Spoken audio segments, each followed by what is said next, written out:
Let's go all the way out west. Yes, I am going to talk about the game that America, you either love them or you hate them. I'm, of course, talking about the Colorado Buffaloes. They are hosting the USC Trojans. Colorado, of course, is a 21.5-point underdog. USC, a 21.5-point favorite. The over-under at 73.5. And what's interesting about this game, first of all, we'll talk about Colorado's last week in a minute. But one, this actually opened as around a 4-touchdown USC as a favorite. So it's actually been bet down significantly. But when it opened, it was off of what happened last week. And everybody watched the game. You don't need me to tell you. Colorado got curb stomped in Eugene, right? 42-6 was the final score. 35-0 at halftime. Oh, by the way, the stat I keep throwing out, Oregon had more touchdowns in the first half, 5, than Colorado had first downs, 4. So I bring it up because it was ugly for Colorado.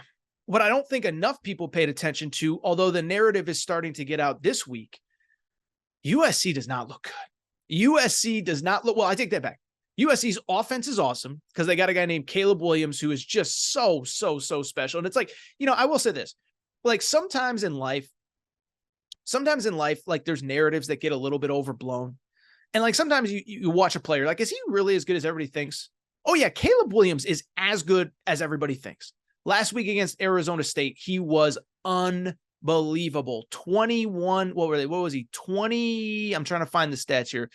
322 yards passing, 3 touchdowns.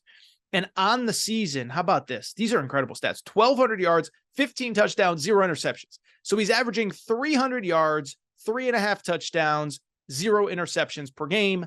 That's not bad. What is bad, though? That USC defense. Yeah, you knew I was going to go there, but I have to go there because it is just abysmal. That USC defense was bad on Saturday against a bad Arizona State team. Remember, Arizona State got shut out by Fresno State at home 2 weeks before. And now they play USC. USC gives up over 300 yards of total offense. Drew Pine has over 200 yards passing, and the starting the starting running back had over 100 yards rushing. And so when I watched USC on Saturday, you know what this reminded me of? It reminded me of last year when Caleb Williams had to bail out USC and USC's defense time and time again. That is why he won the Heisman Trophy. It was not only because he was phenomenal. It was not only because the stats were great. It was because they needed him to be great every week. And some thought USC was past that. Now, I said all offseason, I said, I get that they got 2 SEC defensive linemen on the transfer portal, Bear Alexander from Georgia, Anthony Lucas from Texas A&M. I said the great teams have 7, 8, 9 of those guys. USC has 2. And I never understood why everybody was so quick to assume that USC had figured out the defensive side of the ball based on their early season competition. Nevada, who they beat in week 1 by technicality, they played San Jose State in week 0. Nevada, who they beat in week 1, might be the worst team in FBS football. 0-4 got stomped by an FCS team. And then USC also beat Stanford, which might be the worst Power 5 team in college football. They lost 1 million transfers after David Shaw retired, wink, wink, if you know what I mean, last year. So I was never sold on USC. And I'll say this about this game. I don't know if Colorado can win, but I think they can keep it competitive. A few things stand out here. One, as bad as it looked for Colorado last week, let's keep in mind a few things. It was really bad. I'm not going to say it wasn't. The offensive line is a mess. But remember, it was 13-0, and they got a stop. And that was when Oregon ran the fake punt within their 20, for the first down. They don't run that fake punt. Colorado gets the ball back late in the first quarter, down 13-0, with a chance to cut into that lead. Let's also remember, after half, the score was 7-6. Now, you could say that Oregon took its foot off the gas, but I thought Colorado got used to the size and the speed of the game, even if they were clearly outmatched. Not to discredit Oregon. They're awesome. That's just my personal opinion. 2, the circumstances in this game are much more in Colorado's favor. They're at home. We've seen how those crowds get for home games in Boulder. We saw it with Nebraska a few weeks ago. We saw it with Colorado State a few weeks ago. That place is going to be electric.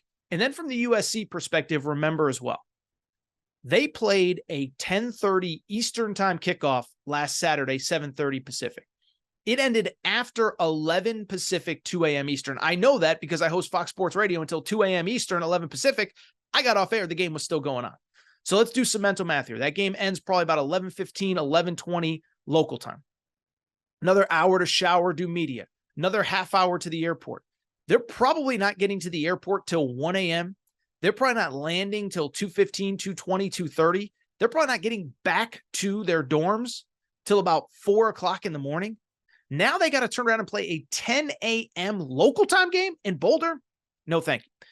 Finally, I'll say this. It is about the defense. And the thing about USC, it's not good. But the other thing is this.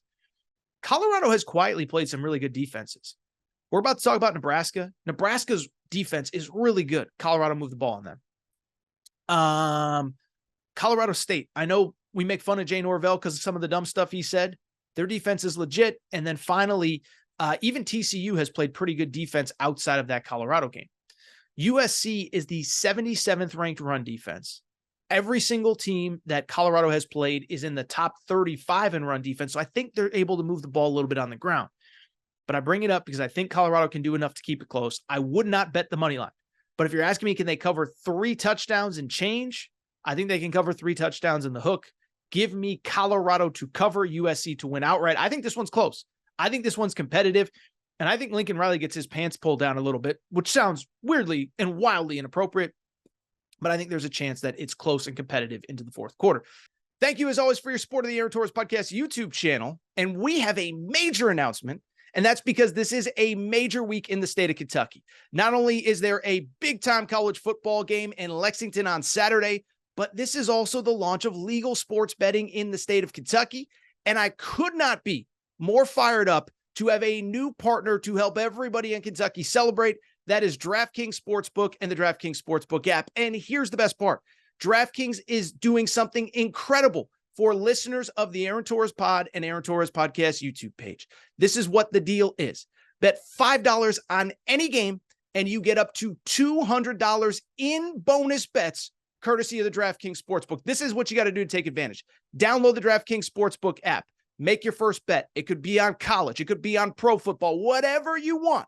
But make sure use promo code Torres before you make that first bet. That's all you got to do. First-time users, bet $5 on any game. Get $200 in bonus bets, courtesy of the DraftKings Sportsbook. Could not be more fired up to be working with DraftKings. Take advantage of that offer and make sure to do it